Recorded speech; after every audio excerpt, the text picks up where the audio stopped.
Italian mud clung to Dalton's fingers as he pulled the strand of barbed wire tight one last time. The skin at his fingertips had split, blood smearing into the brown rust, but he did not let go.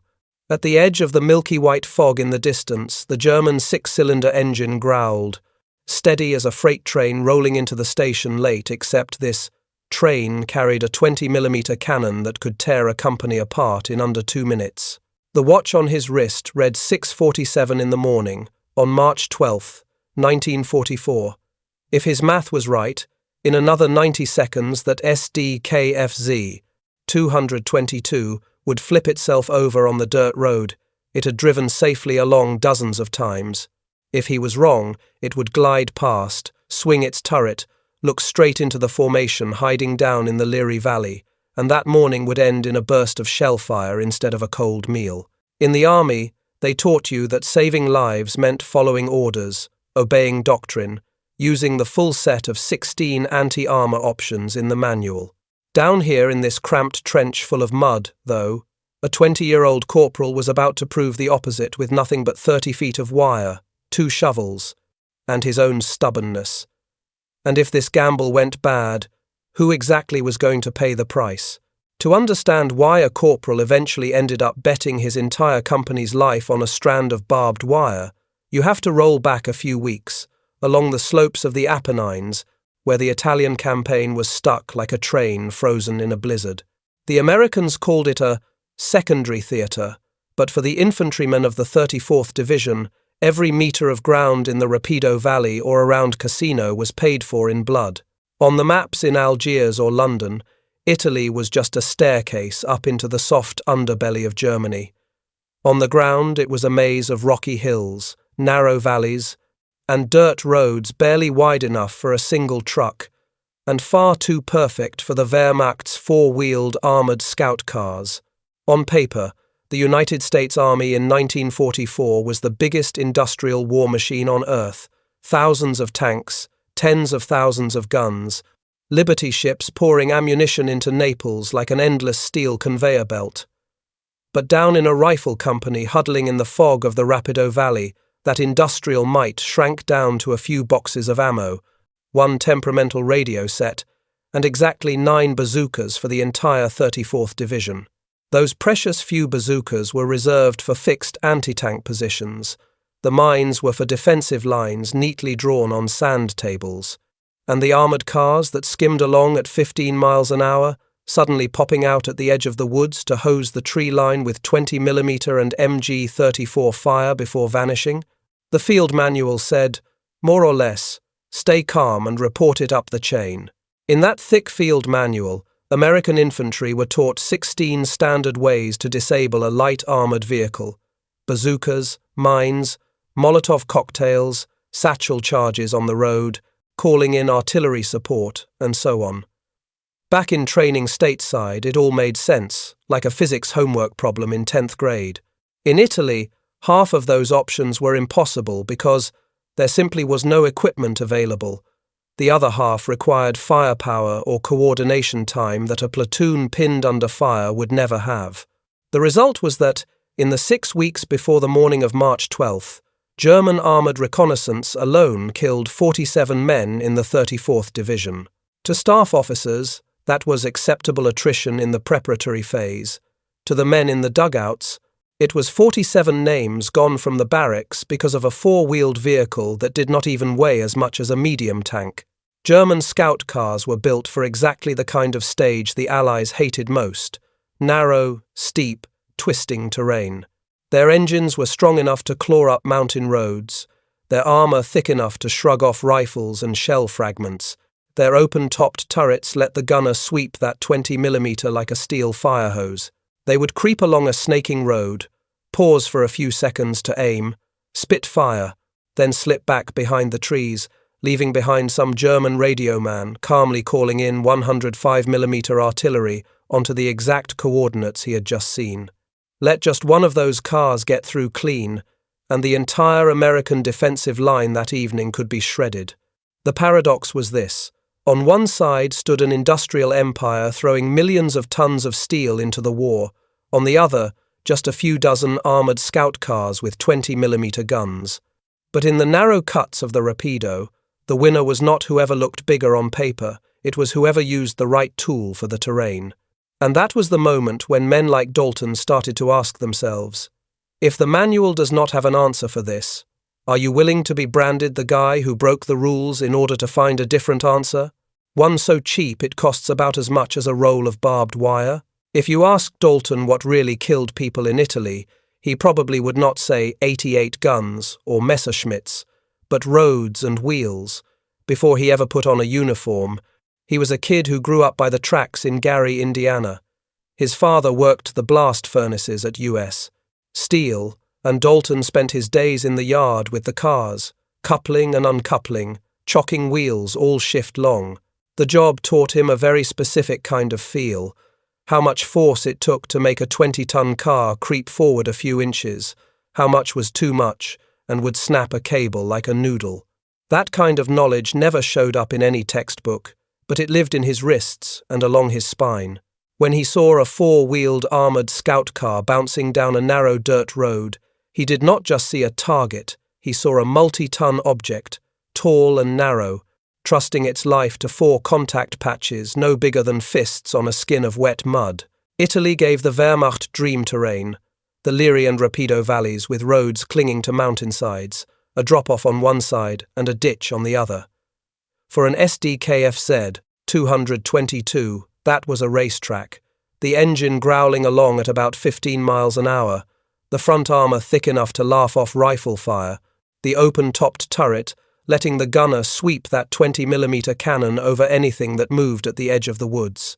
But to eyes trained by years of measuring the gap between a railcar's wheel flange and the rail, Dalton saw something else, a high centre of gravity, a front axle only a bit more than a handspan off the ground, the whole vehicle like a steel box perched on four skinny chair legs.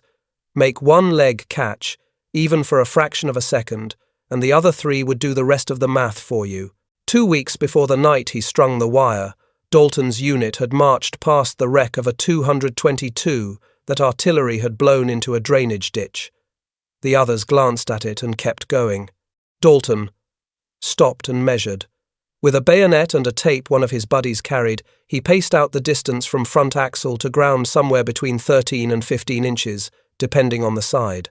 He studied the tyre tracks on the road, checked their width, and started working out at what height a wire would have to be to catch the axle itself instead of the fender, how long it had to be so it could slide, wrap, and cinch before the whole vehicle was kicked off its line. It was an applied mechanics problem more than a tactics drill, but to him, the war suddenly turned into a giant repair shop where every design flaw could be paid for in blood. Army training had given him other tools, how to judge a 400-yard distance in fog, how to count cadence to convert between yards and seconds, how to estimate a target's speed from how long it took to pass between two landmarks. In class, those skills served to set sights on machine guns or adjust artillery. On Italian soil, Dalton ran the equations backward. If a 222 usually cruised at roughly 15 miles per hour on that stretch, how long from the first engine note until it hit the wire? How many hours in advance could he string that wire and still have it intact, unspotted by a patrol?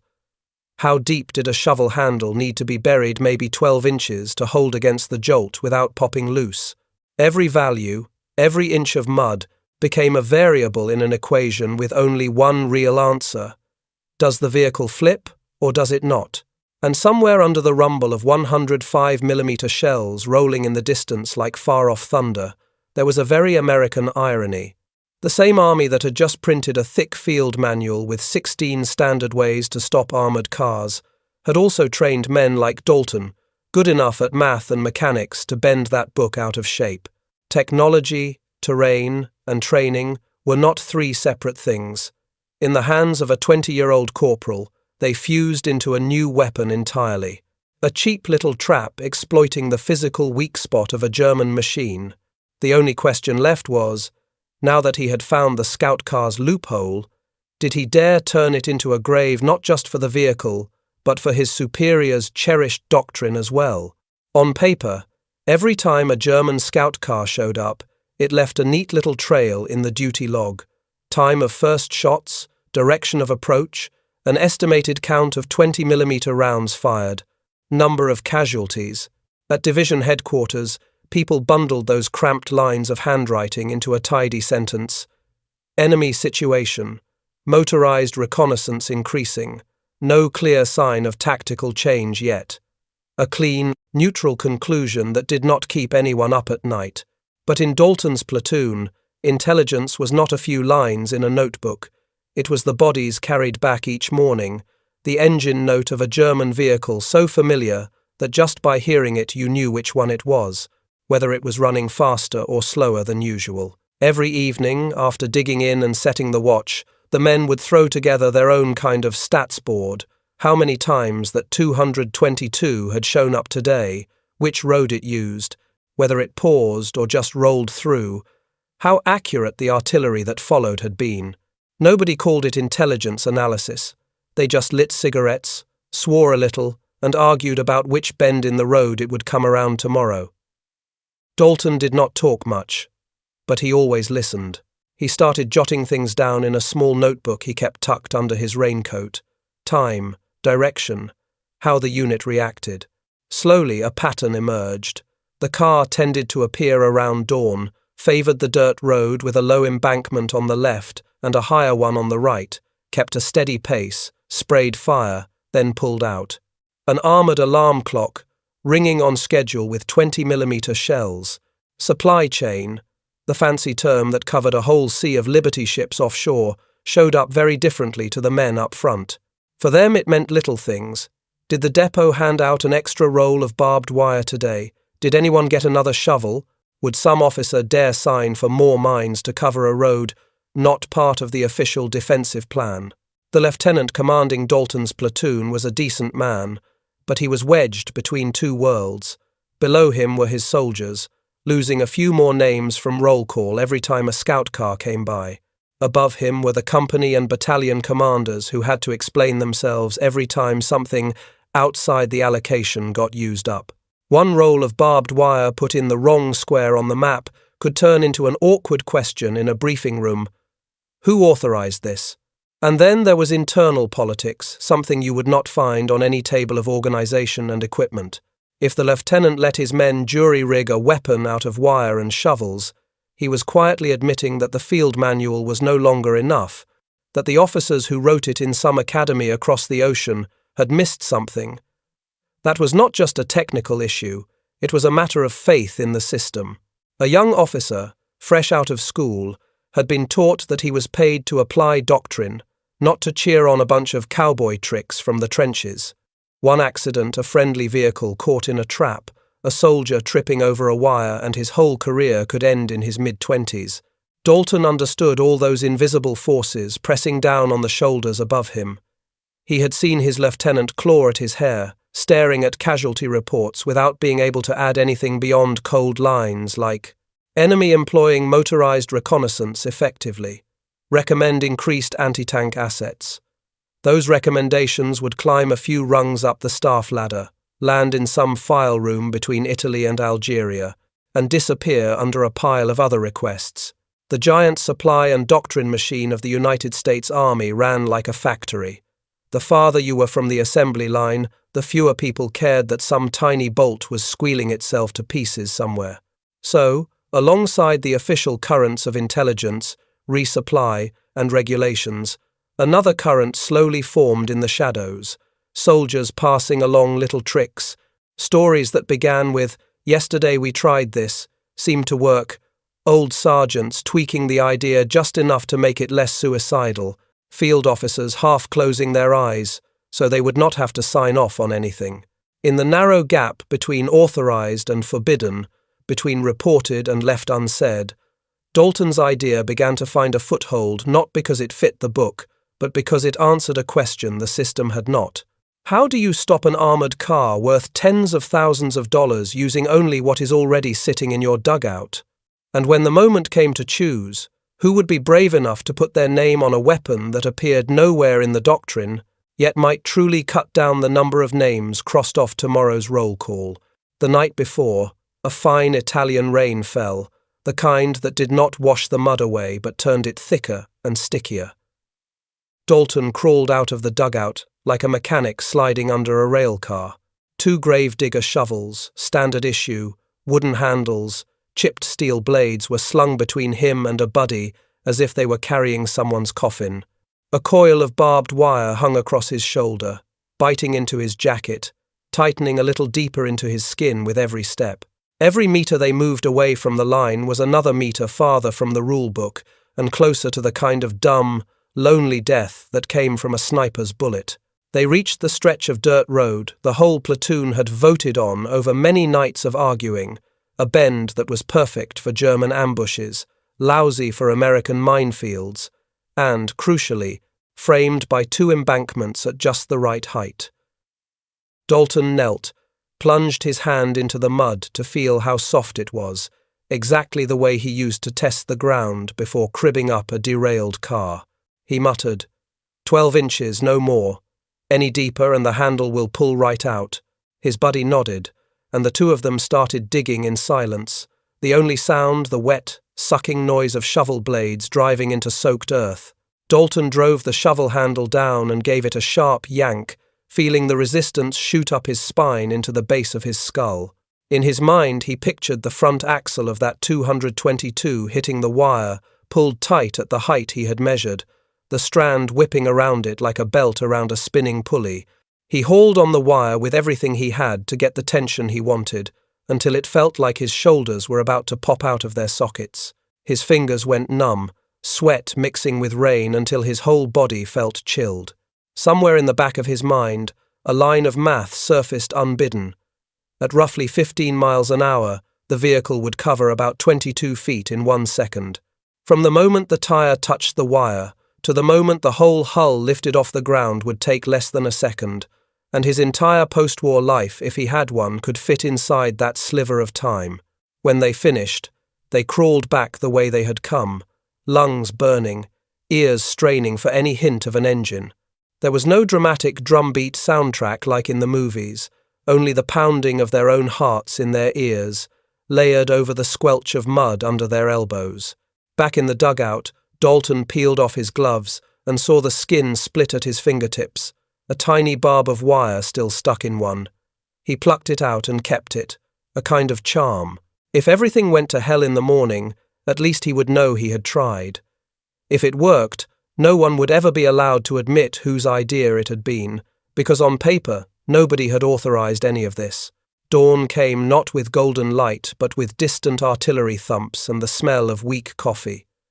The early fog drained all colour from the Leary Valley, leaving only grey silhouettes of trees and road.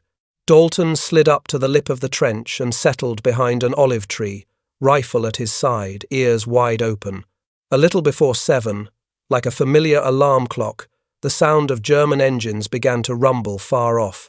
At first it was just a low growl, then it sharpened into the distinctive whine of a gearbox being pushed hard in second. He knew it was the same car, the same 222 on the same route, carrying the same confidence of something that had never been punished. The vehicle emerged from the fog like a metal animal, sloped armour slick with rain, the open turret showing the edge of the gunner's helmet.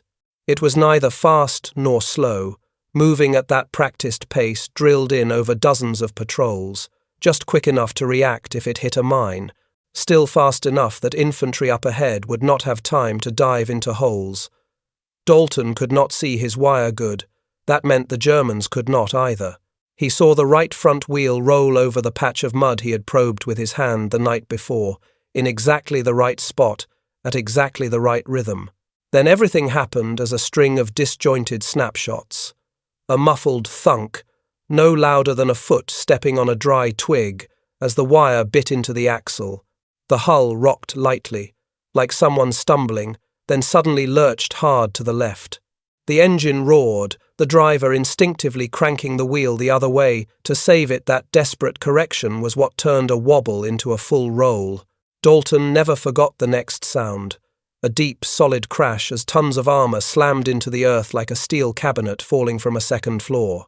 With the turret open, the 2 men up top were pitched into the air for a strange half-second in which gravity and chaos traded places.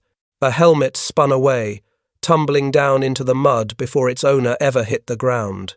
The 222 rolled again, glass shattering, hatches flying open, wheels spinning freely in the air, spinning at nothing. There was no burst of 20mm fire.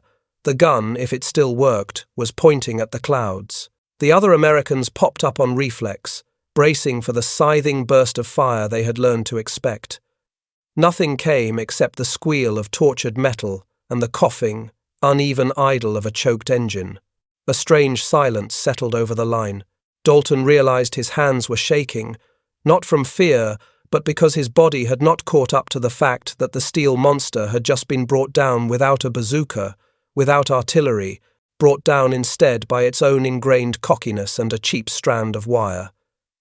He looked over at the lieutenant and caught his eye confusion, then comprehension. No one shouted that the trap had worked. There was only the slightest nod between two men who both understood they had just witnessed something that broke the rules and saved lives at the same time. A few minutes later, as the first American bursts cracked out toward the overturned vehicle, the surviving Germans scrambled free and bolted, leaving behind a twisted block of steel blocking a road they had driven yesterday like it was a village lane. In the space of a few seconds, the balance of power flipped. The side with the armored car was now stuck. The side with nothing but wire and shovels suddenly held the upper hand. And down in the muddy ditch where Dalton was gasping for breath, a new question took shape. If one improvised trap could do this, what would happen when an entire company, then an entire division, started copying it across every narrow road in Italy? After that first 222 ended up lying on its back in the ditch, everything sped up the way a rail yard suddenly comes alive when the last stuck train finally gets pulled free. That afternoon, soldiers from neighboring platoons came over to look at the wreck like it was the scene of some industrial accident. One guy tapped the armor, another ran his hand along the front axle, another paced out the height where the broken wire had been. Nobody said where the idea had come from, but everybody understood this wasn't a mine, wasn't artillery, it was some kind of low-down trick built out of physics. That night, instead of just cursing the war, they started asking for extra shovels, reclaiming leftover coils of barbed wire, slipping out of the holes to measure the roads nearby like a makeshift team of surveyors. Within 1 week, at least 3 similar traps were strung across routes the Germans favoured, and 2 more 222s were flipped. A third had its axle snapped so badly it was abandoned, all for a grand total of just under 200 metres of wire and 6 gravedigger shovels. The Germans were not stupid. After a few days of losing vehicles in ways that didn't look like mines, their recon officers started changing tempo. The cars slowed down. Infantrymen went ahead on foot to feel out the road. Sometimes engineers were sent to check. But Italy was not the North African desert. You could not walk infantry along every mountain road in fog thick as porridge. Every step the scout cars took at a slower pace meant a few more minutes exposed to every other kind of risk, from snipers to mortar fire. In the after-action reports, officers later noted that the frequency of scout car appearances along the 34th Division sector dropped by nearly half in that 1 month, from an average of 5 to 6 passes a day down to 2 to 3, and the number of precise artillery missions called onto American positions fell by a corresponding amount, more than 50%. On another morning, the steel storm blew up in the opposite direction. The Germans decided to lean on the line with sheer firepower. 2 222s, side by side in the lead, behind them a half-track full of infantry, and farther back, self-propelled guns. This time, the foot soldiers were spread along both sides of the road, eyes sweeping for mines, for wires. Dalton was in his hole, listening to Wehrmacht boots thudding along the road right over his head. He swore under his breath. If they found the wire, they would shoot it apart, and the whole previous night's work would be for nothing. But the Italian mud that night was on his side.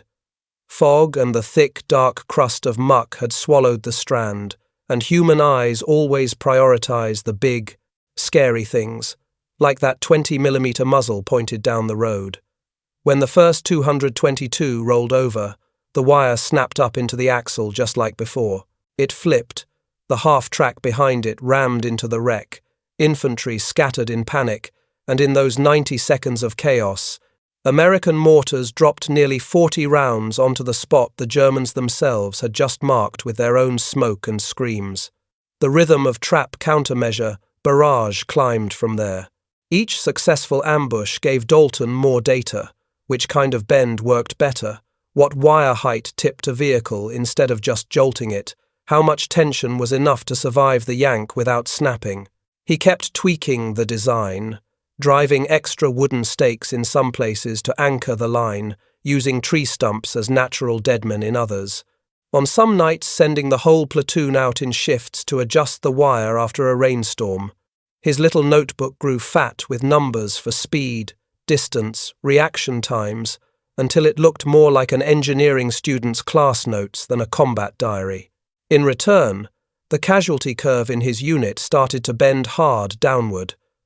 After the first 6 weeks, when scout cars had killed 47 men, the next 2 months saw that figure drop to just 12, then 3, the kind of slope any staff officer would kill for if all he saw were the graphs.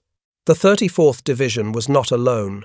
Rumour and experience travelled faster than official memos. An artillery platoon, a few kilometres away, started using a variation of the wire trap to flip ammunition trucks. A New Zealand outfit that heard about it tried stringing their wires lower to catch even recon motorcycles. Every outfit tweaked the idea a little, added one more trick, shaved off one more risk, until later, when historians tried to tally it up, they estimated that at least 43 scout cars and light-armoured vehicles had been destroyed or abandoned along the Italian front solely because of variations on the same basic idea. Use wire, stakes, and ground to turn a vehicle's wheels into traitors to its hull. But the steel storm never blows just one way.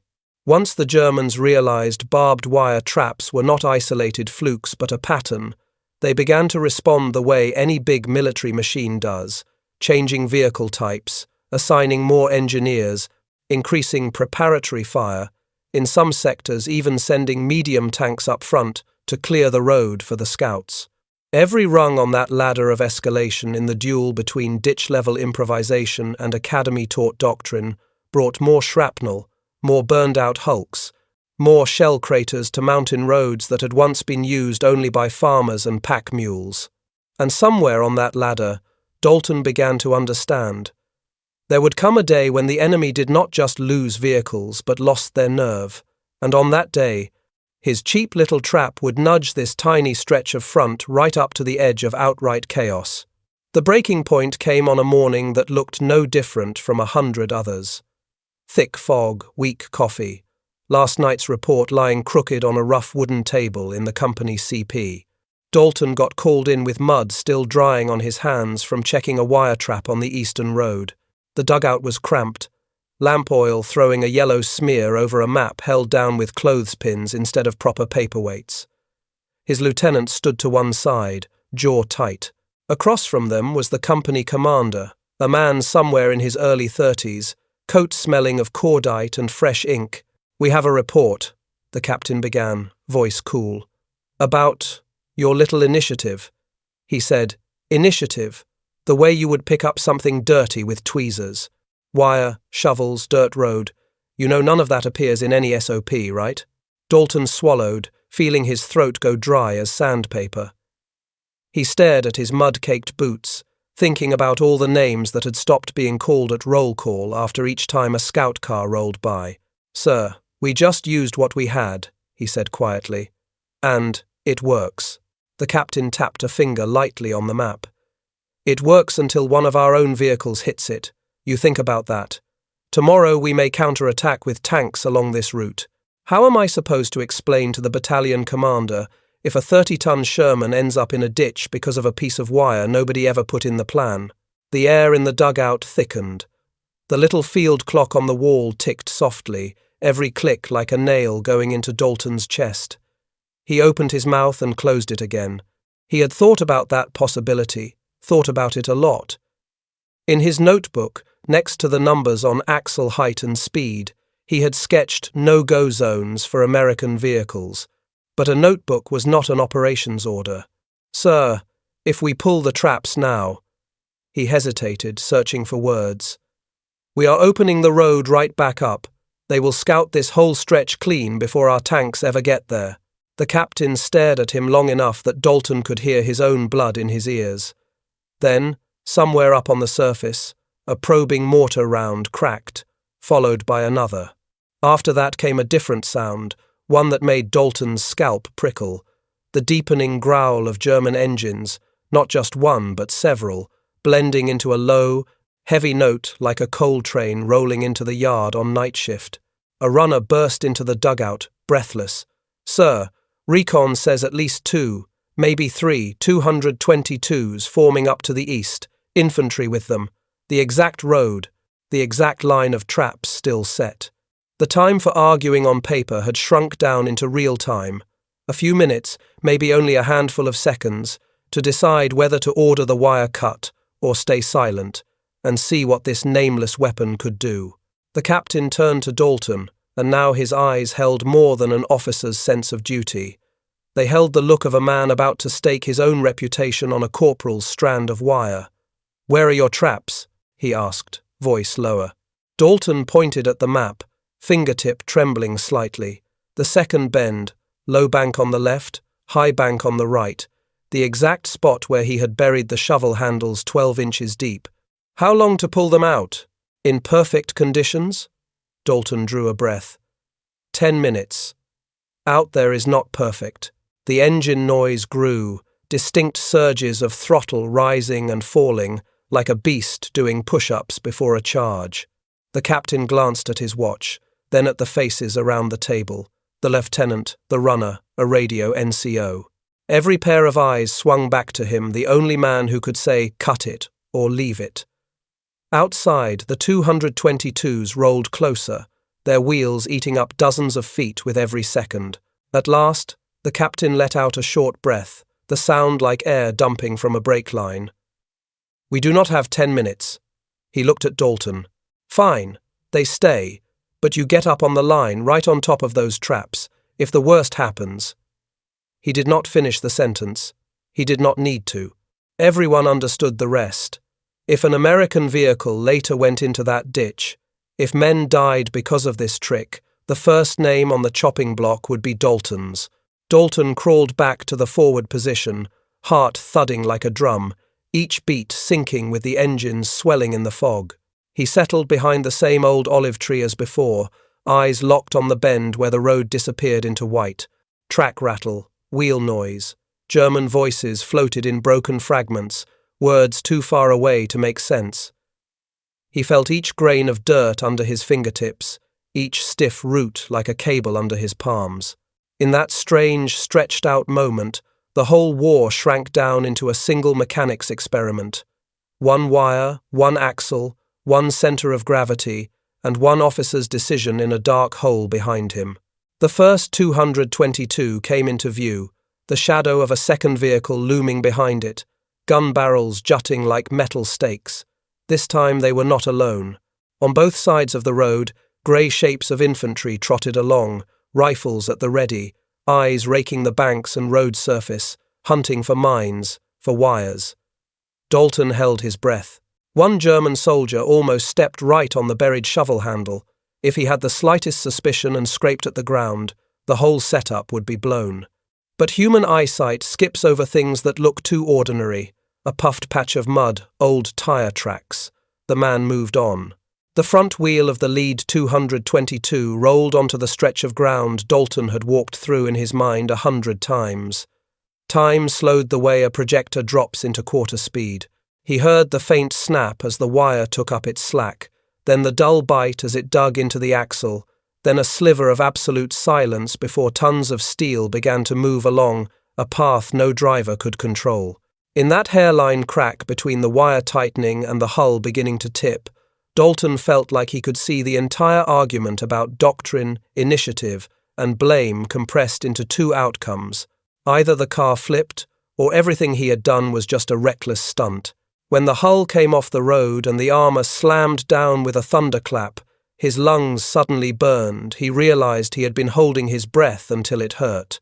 But that crash was more than the sound of one scout car going over. It was the crack of something invisible giving way.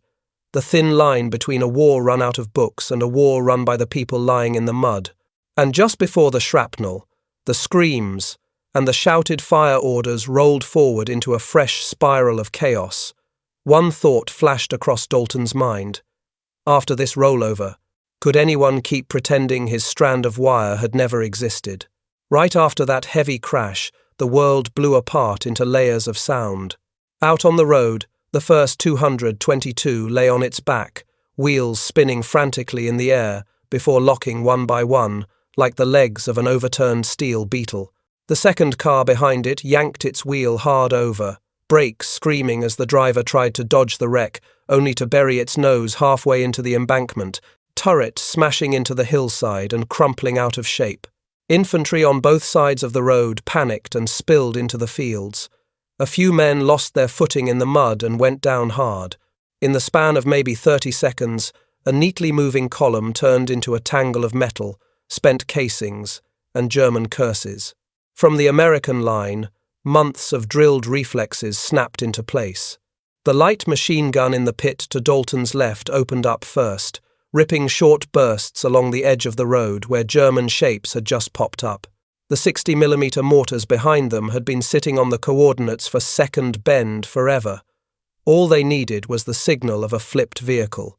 Over the next 4 minutes, nearly 40 mortar rounds crashed into an area barely smaller than 100 by 100 meters around those two 222s, turning a brown smudge of road in the fog into a bare strip pocked with craters.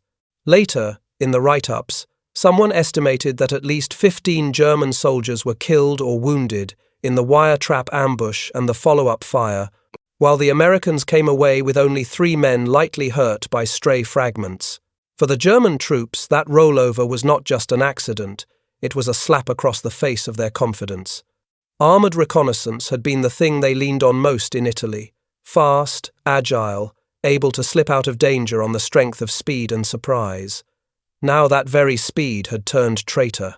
In prisoner interrogations afterward, more than one 222 driver said they had been ordered to slow down, maybe down to only 5 to 7 miles an hour in the curves, with infantry moving ahead to check the road by eye.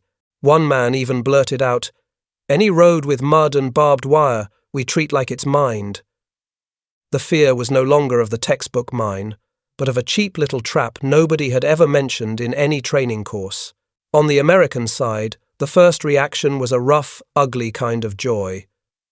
As the gunfire tapered off, a couple of guys in Dalton's platoon snorted out dry laughs. The laugh of someone who just dodged death. 2 fancy 4-wheelers, tens of thousands of dollars worth of hardware, gone because of your $3 roll of wire, Jimmy, one of them said, clapping him on the shoulder. Half yucking, half in Orwe. The figure was only a guess, but the point was sharp. The gap between industrial value and trench-level fixes had never looked so naked. The high did not last much longer than a few cigarettes.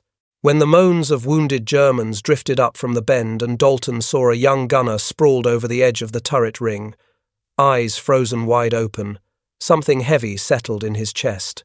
In some other universe, these 222s could have been the freight cars he worked on, and the men inside them could have been night shift labourers. His trap did not care about good guys or bad guys. It only knew how to flip whatever rolled over it with the wrong centre of gravity. The feeling of, "we just won," mixed uneasily with, "I just killed people who never even knew my name." Back in the command dugout, that morning's argument returned in a different shape. The company commander took the report from the forward observer. 2 scout cars knocked out, enemy infantry scattered, American guns dialed in. On paper, it was a clear-cut tactical victory worth bragging about. But when the lieutenant mentioned the wire trap, the captain's face creased. "In the official report," he said slowly, "we write suspected anti-tank mines plus mortar and machine gun fire. No wire. No shovels. Understood?" The dugout fell silent. Everyone understood. They had just watched a nameless trick work brilliantly, and to protect careers, reputations, and the tidy logic of the system, that trick would remain nameless in the files. Even so, no amount of ink could cover what men saw out in the mud. Word of the wire trap spread in its own way, through visits to neighbouring positions, through little sketches scribbled on the inside of empty ammo boxes, through scraps of gossip traded at change of watch. The immediate effect was a shift in mood on both sides. Among the Americans, that old, helpless dread at the sound of a 222's engine faded. They knew they no longer had to hug the dirt and just take it. Among the Germans, the swagger of crews who had once treated enemy infantry as moving targets was replaced by a new edge of caution. They began to eye every bend, every bulge of mud, as if all of Italy had turned into one giant trap factory. Internal tallies in the 34th Division over the following month traced a strange curve. The number of enemy motorized reconnaissance runs pressing close to American positions dropped by roughly 40 to 50%. The number of precise artillery strikes called onto already spotted locations fell by a similar margin, and casualties from scout car fire slid almost to zero in some companies that had adopted wire traps on a wide scale. None of those figures mentioned Dalton by name, but to the men still slogging through the muck, each notch downward on that graph meant one more friend still in the barracks, one more letter that did not have to go home, stamped, "Killed in action." Yet for every loss curve that bent down, another line arced upward. The weight of responsibility Dalton piled on his own shoulders. Each time he heard a vehicle go over, he felt lighter because his side stayed alive, and heavier because he knew that inside that steel shell were boys his own age. And somewhere behind the shouting and backslapping, he started to ask himself, if one cheap, unauthorized idea could instantly change how two armies fought on a tiny sliver of front, what would the men in those map-lined briefing rooms in the rear do with it? Let it fade away, or turn it into doctrine, into standard procedure, into yet another way to throw more steel into the war? As the Italian front inched north, the scattered wire traps around Cassino stopped flipping many more 222s, simply because those vehicles stopped showing up as often. But the long tail of a few dozen meters of barbed wire did not wash away as quickly as the spring rains. On the big corps-level maps, staff officers started noticing a strange curve. Sectors that German motorized recon had swept every single morning were suddenly oddly quiet, or if anything moved. The enemy vehicles crept along at the pace of a horse cart. That did not just cut down the number of accurate fire missions, it turned blind the very eyes the Wehrmacht had been so proud of. An army that lived on speed and information, but now had to send its scouts at 5 miles an hour instead of 15, had, in essence, surrendered a slice of its operational edge. On the Allied side, the after-action reports that followed the campaign began to feature some very dry phrases: field expedient obstacles, improvised anti-vehicular devices. In the long appendices about mines and fieldworks, a few small sections described using terrain, stakes, and wire to flip or bog-wheeled vehicles.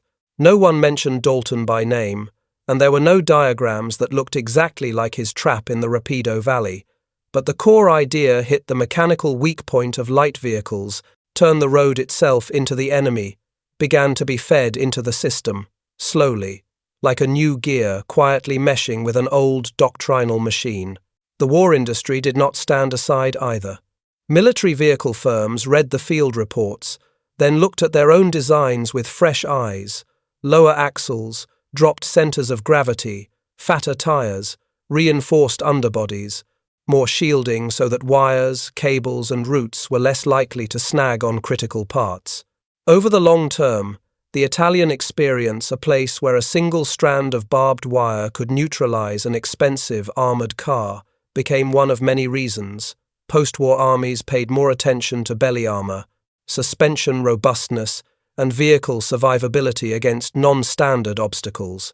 Many decades later, when people talked about mine-resistant vehicles, about protection against IEDs, about never treating wheels as untouchable, Very few remembered that in Italy in 1944, an infantry corporal had proved that point in the crudest way possible.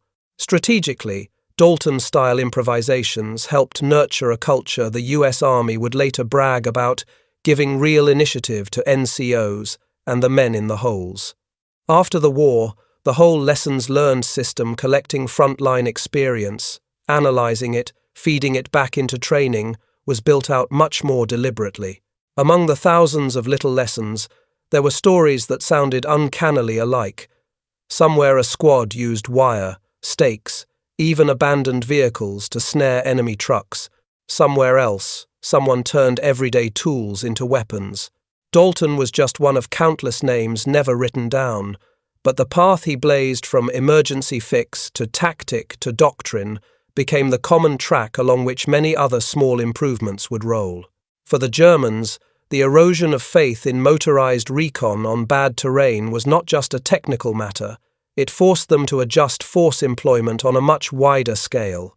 More units had to lean on foot scouts, aircraft, probing artillery tools that were more expensive, slower, and easier to hit back. Every minute a scout car crew hesitated before a muddy bend was another minute. Allied guns and aircraft had to swing their barrels and refine their aim. In the grand scheme, nobody can honestly say the wire traps changed the whole course of the war. But they stand as a razor-sharp example of how tiny, bottom-up ideas from the line can grind away at what the enemy thinks is a built-in advantage.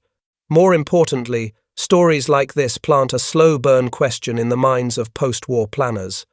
Where is the line between bold initiative and reckless irresponsibility? If an off-book idea fails, it becomes a painful lesson in discipline. If it succeeds, it gets sifted, polished, and written into doctrine. The post-1945 industry and doctrine machine grew ever more sophisticated at collecting, digesting, and legitimizing the inventions of people like Dalton. That sophistication also blurred individual fingerprints, turning wire traps and muddy-ditch tricks into anonymous lines in a manual. Somewhere between those neatly printed pages, a gap remains.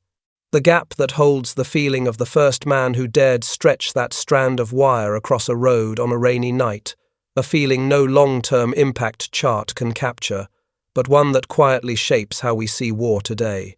This part of the story ends on that feeling, because to really grasp what a small idea in the middle of a steel storm means, you cannot just stare at strategy maps or casualty tables, you have to go back to one specific human being. And that is where Dalton's story is still not over. After the war, James Dalton rode a homebound train packed with silent veterans back to Gary, Indiana. He hung his uniform in a corner of the closet, went back to the rail yard, and once again checked axles, cables, and air brakes the way he always had. In the Army's paperwork, he was just one more discharged corporal among millions of names, no special medals, no speeches. The little notebook filled with measurements, curve angles, and axle heights vanished somewhere in the shuffle of moves. His wire traps stayed behind in Italy, the scars in the earth slowly buried under highway concrete and tour buses, whose passengers would never guess the place had once been a battlefield. Every now and then, when the papers bragged about some new vehicle, safer against homemade bombs, or when a movie showed armored cars charging through gunfire without slowing, Dalton, if he was still alive to see it, would probably only give a faint, crooked smile. He knew that behind every new layer of armor, every new regulation, there had always been moments that were very specific, very dirty, very cold, when some soldier had to choose between obeying orders and keeping his friends alive tomorrow. Modern war likes to talk about firepower, output, doctrine. But it is reshaped every day by the small decisions of people with no names on the marquee, lying in the mud with an idea that runs against the textbook. The moral here is not about glorifying rule-breaking, and even less about whitewashing war. It is simpler than that. Inside any huge machine, an army, a factory, a nation, there is always a need for people willing to look straight at the weak spots and say, "This is not enough," then quietly go find a new strand of wire to pull the whole system a little off its track towards survival. The real question is what we do with them afterward. Do we erase them in neat columns of statistics, or do we bother to follow the traces of mud and wire they left behind, to understand the human cost of every improvement?